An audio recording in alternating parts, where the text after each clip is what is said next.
I think HH students are special for a couple different reasons. Probably the biggest one is they show concern for each other, and they show concern for people in their neighborhoods, people in the town, people in the municipality. They really do care about each other. Very often students will come up to me and say, hey, listen, can you keep an eye on so-and-so because so-and-so is having a really rough day. Things aren't going so well at home, or maybe they didn't do well in a series of tests and they're really kind of bummed out. So it's really nice to have that rapport with Hatboro-Horsham students where they can feel comfortable coming to me, stopping me in the hallway or coming to class or in between classes and saying, hey, listen, can you watch out for this kid or this student? It's really nice that they show that kind of concern for each other. What inspires me a lot about HH is seeing kids start here as just promising youngsters. You don't know what you're going to get out of them, but by the time they walk across the stage, it's really good to see what they accomplish, what they're capable of, and to see where they're going. Hopefully, as they're here, they find themselves, which you find a lot of the kids do.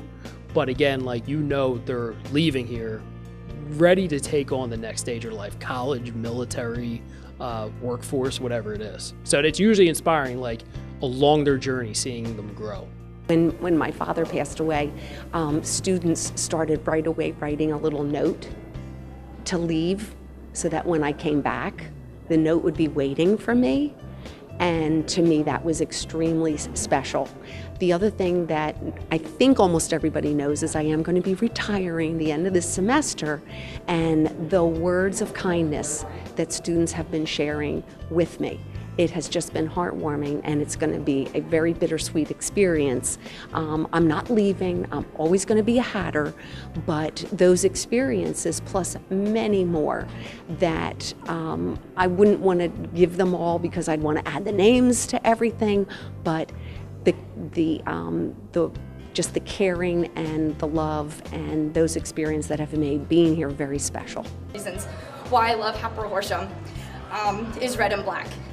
Being a judge for red and black is amazing. Between the whole week and red and black night, and everyone gets so excited and you guys are at each other's throats and you're yelling and you're screaming and I'm holding you back in the bleachers and you can't run on the floor, and then it's announced and it's amazing and you storm the court and whoever wins, it's great, and you're like, woohoo, we won.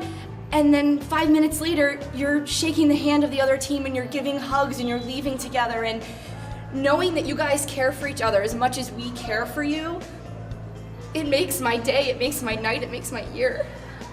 Thank you for being good human beings, because really our kids really are good human beings.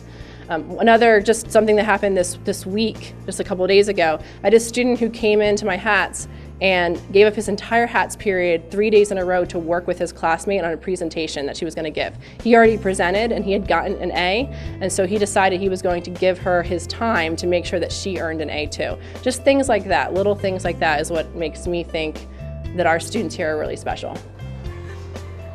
Being a teacher, it's not always easy. Sometimes we make it seem that way, but it's not. Our personal lives get involved just like your guys do when we come to school.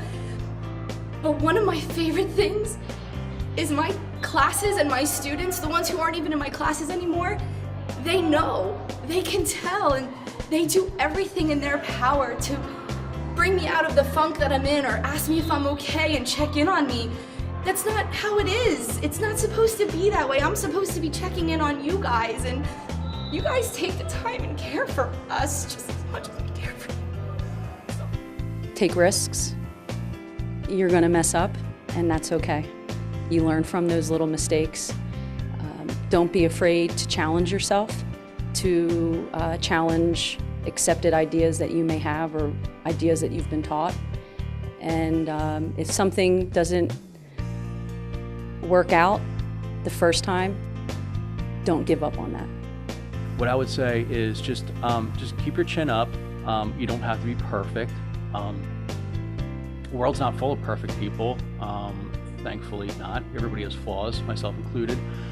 I would say you just persevere and you'll find what you like doing. Maybe if it's not by the end of high school, maybe it's in college. A word of thanks that I really think about the students of HH, they always keep me on my toes. Like, they could be players of mine, they could be students of mine, they could be nobodies of mine, but there's always something that comes along that they always keep me on my toes. I learn something new, I come across a different story, I'm amazed a different way. So my thanks is for that, but at the same time, I encourage these kids to just keep being themselves. If they want to try a new obstacle, give it a shot. There's nothing wrong with failure. And we've seen a lot of kids do good things here while we've been here, and I'm looking forward to see kids do different things while they're here and in the future.